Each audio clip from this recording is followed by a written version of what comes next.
In this bass lesson, you're going to learn all about the advanced improv concept called playing outside.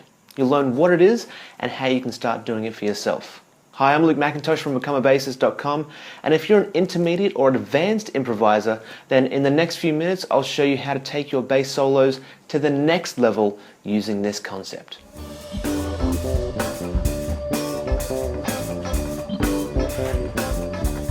I got an email from a newsletter subscriber named Ian a few weeks ago, and he wrote, "Hey Luke, I really appreciate your no-nonsense approach and I'd love some advice on playing outside the established harmony. This will give me a lot more destinations, towns, cafes on my travels before returning home, musically speaking. Best regards, Ian." This is a great question. Once you get a bit of experience improvising and you're comfortable playing over chord changes and playing all the right notes, it can leave you feeling a bit empty. You might start asking yourself, is that it? Trust me, that's not all there is. There's always something more to learn. The more you know, the more you realize how much more there is that you don't know. And playing outside the harmony is a great way to create new sounds, add new flair to your solos, and take them to that next level. So how do you do it? Before we get into the nitty-gritty, I want to emphasize two things. First of all, anytime you play a phrase that goes outside the harmony, it needs to be resolved with something that is inside the harmony. This is a mistake that a lot of people make when they try and play outside. They just play notes they know aren't in the key and then don't resolve them. But if you don't resolve outside phrases, you're not really playing outside. You're just playing wrong notes. The resolution of those wrong notes is what elevates it to something exciting and interesting. You get the tension and then the resolution of that tension. The next thing to know before we get into it is something I learned from my mentor, Chris Fitzgerald. He told me, your outside playing is only ever as good as your inside playing. That means your regular inside playing has to be rock solid before you ever consider venturing outside. If you still struggle to play through chord changes, work on that first and get really good at outlining harmony. If you don't know how to do that just yet, I'd recommend checking out my ultimate guide to the modes for bass. It'll give you a good start and show you how you can use different scales to play through chord changes. Just click the link in the description and sign up on that page. Once you go through it and have a pretty good grasp on it, you'll be ready to try some of the things that we'll talk about right now. Now, another one of the mistakes with outside playing that people make is that they think they have to go all in and play the craziest licks they know and just be totally off the wall. You don't have to do this. You can start off by just dipping your toes in the water, then go up to your feet, then your knees, and then keep going until you are at the point where you're playing all that crazy stuff. The point, though, is that you don't have to start there. Start with tiny pieces of outside playing. I've got a practice track here. It's just a 2-5-1 in the progression of 2-5 progression in the key of C. So D minor 7, G7, C major 7. We're going to use this as our base of operations. Imagine this is our base camp at the bottom of Mount Everest. The further away from this that we get, the more outside we are. Let's just start though by playing completely inside. So here's our practice track, 5 chord there, C major 7 for 2 bars, yeah? So you might just play kind of around and in the key.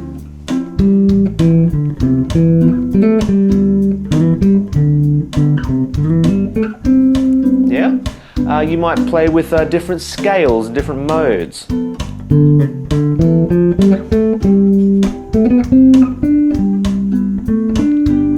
So for example, a D Dorian. And then down to a G Mixolydian, C Ionian. You might use arpeggios.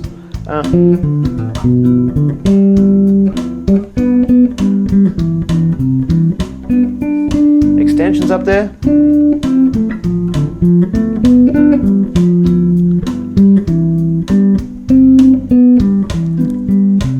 Yeah?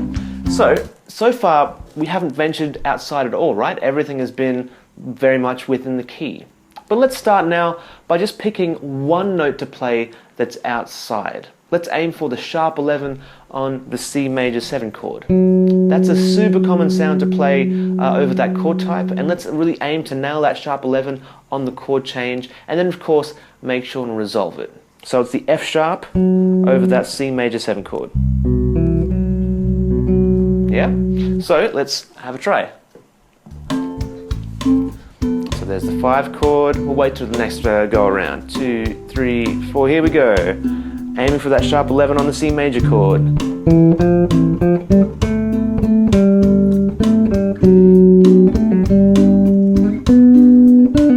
Let's go again.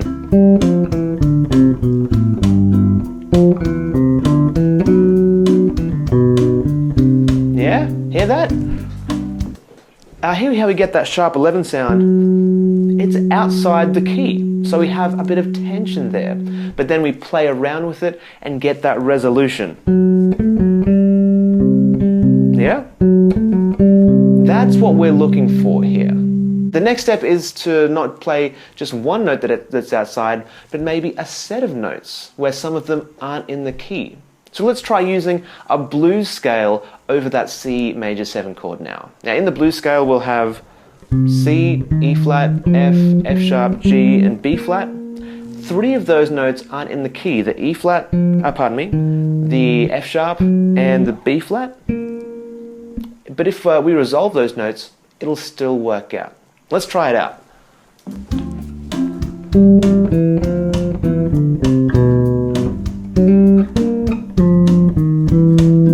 Yeah, let's go again.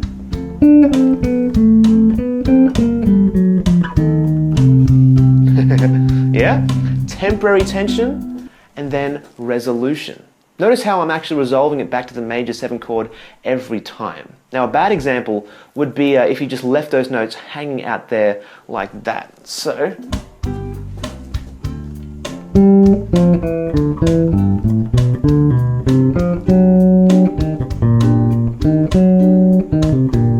yeah, here how in that last example it's not really resolved and it really just doesn't work. That's what you're trying to avoid. You want to have that resolution to the C major 7 chord in this case. So we're getting a little bit further outside, yeah? Getting further away from our bass camp. The next step is to start altering the existing chords to create some outside sounds. We kind of did this in the first example and treated the C major 7 chord as a C major 7 sharp 11 chord. But let's do this now on the G7 chord. Let's alter that so it's now a G7 flat 9 chord. That means that instead of on top of the chord, instead of having an A as the 9, now we're going to have an A flat. This note will resolve really well to the G over the C chord, just like that. So we're going to have tension right here, resolution. Let's try it with the track.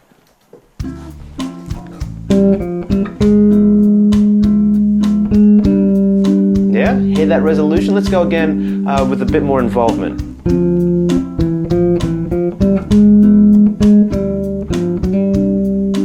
Just like that. Let's go one more time.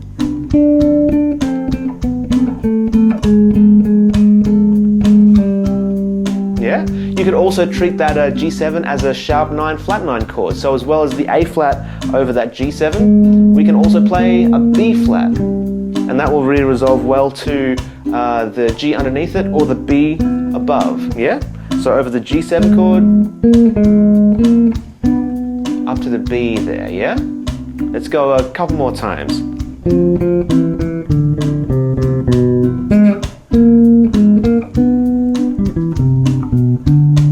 Yeah?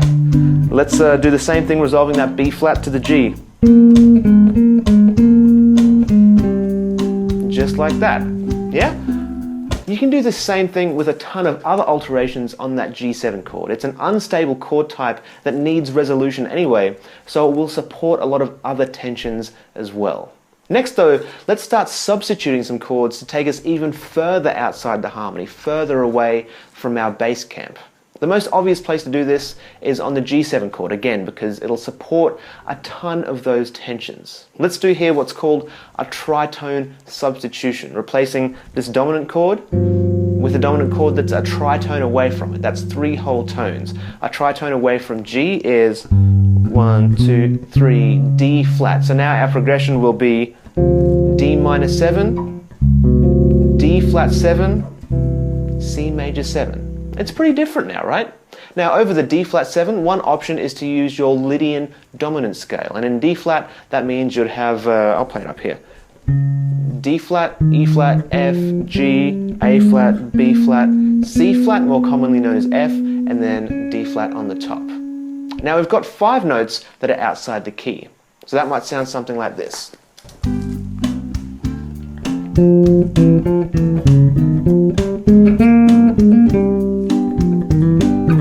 One more go around, let's go again.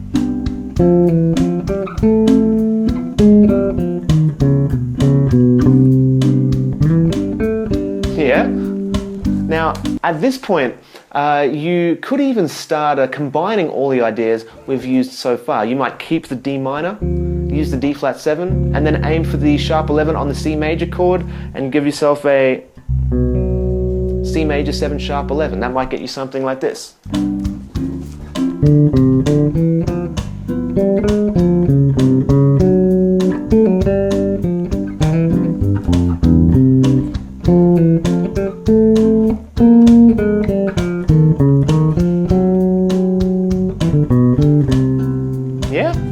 Notice how at every point along this path we're going further and further outside, but we're still resolving everything. It still makes a reasonable amount of sense, but we're using different sounds, some super bright, some super dark. We're really expanding the possibilities of what we can play here.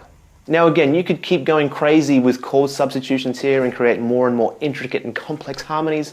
You could treat that tritone sub as a 5 chord and put the 2 before it, so you'd end up with D minor, then A flat minor 7 to D flat 7 before finally getting to that C major 7 chord. You could apply the Coltrane matrix, if you know what that is. That'll take you to some pretty crazy places before landing you back in the key. If you modify the chord changes, you can do some really interesting things. But there is one more technique that you can use that always works well, and it's called side slipping. The concept is really simple. You take a melody or a lick, something simple that you can play, and you simply move it around the bass. You might move it up, move it down, move it by half steps, whole steps, minor thirds. You can do basically whatever you like. Let's take something like this. Let's go... That's C, A, F, E, F, A, C. Takes up a whole bar. 1, 2, 3, 4. And let's move that around and see how we can resolve it. First, let's move it up by 1 fret every time, and let's just see what that gets us. Wait till the next time round. 1, 2, 1, 2, 3, 4. Up a fret. Oh! Interesting. Now obviously over the G7 chord we get a fair bit of tension there. We end up playing, what is this, the sharp 11, sharp 9, major 7 and the regular 7. Tons of tense notes in there. But if we go up and over to the C major 7 chord and play that lick there, we get 9, 7, 5, sharp 11. All great choices. This one works really, really well. You don't really have to modify this at all to make it work. What if we take that idea and instead of going up a half step, we went up a whole step? What would that sound like? Well, over the D minor 7 chord, obviously it'd be the same, but over the G7 chord, it'll be slightly different. Let's have a listen. 1, 2, 1, 2, 3, and...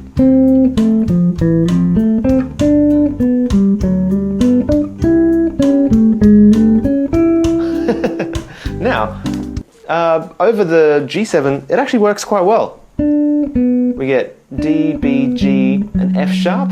This works really well over the G7 chord. Sure, that F sharp is in there, but it's not super heavily accented, so it shouldn't clash with the chord too much at all. If we keep going up with that lick though, over that C7 chord, this is not a great choice of notes. The first note, the E, it works well, but the C sharp, not so good. The A will be okay, but the G sharp won't be great. So the C sharp and the G sharp, the flat 2 and the sharp 5, they won't be great.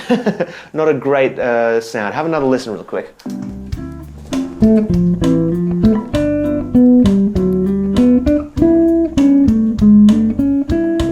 Yeah, when we get to that C major 7 chord, it's all kinds of ugly, and it's right where it should be the prettiest. So what can you do in situations like this, where an exact replica of what you're playing doesn't work? Simple. You keep the same rhythm and the same contour of the line, the same shape, but you change the notes that don't work. For example, change the C sharp here to a C and the G sharp to a G, and it'd work just fine. Have a listen.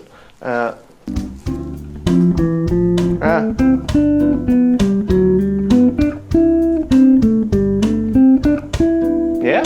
Hear how it's the same idea, it's just been modified so it fits the chord? Perfect. You can really go crazy with this kind of idea. You can stay at that starting point and go down by half steps. That might sound like this.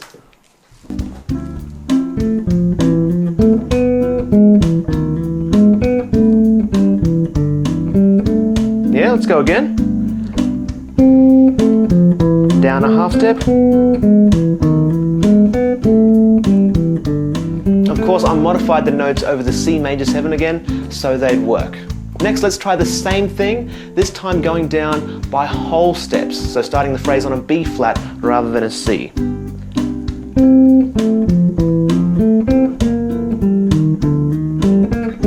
Oh, pardon me. Again, had to modify that one so it will work with the C major 7 chord, the chord that resolves. Next, let's try moving it around in minor thirds. So we start where we normally do, and then start the phrase on an A.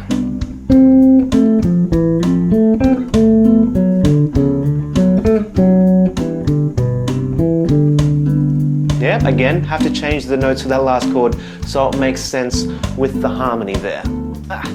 Now, are there other ways you can use to play outside? Most definitely. In fact, the options you have available to you with this stuff is almost limitless. I've given you just a ton of different ideas, but honestly, in such a small amount of time, we've only just scratched the surface. You do have a starting point now though, which is awesome. If you found that this has gone a bit over your head and you're not understanding so much, it's possible that you haven't really got your mind wrapped around the more basic stuff like scales and modes. Now, if that's the case, click the link in the description of this video and download the ultimate guide to the modes for bass. It'll really help you navigate the world of chord changes and leave you knowing exactly what to play in nearly any situation. You'll never have to struggle with the modes again. It's completely free, so get started by clicking that link. To recap really quickly though, you learned all about playing outside the established harmony. You learned that outside phrases have to resolve, otherwise you're just playing wrong notes. You also learned that your outside playing is only ever as good as your inside playing, and that you didn't have to go completely crazy outside right from the start. You can start by just adding a single solitary outside note, then add a few more. Then you learned about altering chords to get more outside notes, then changing chords completely, then substituting chords that will give you even more outside sounds. And finally, we talked about side slipping and how you can use that idea to create some really cool sounds, as long as you resolve them. Thank you so much for watching, I really appreciate it. I'm Luke McIntosh from becomeabassist.com, and I'll talk to you very, very soon.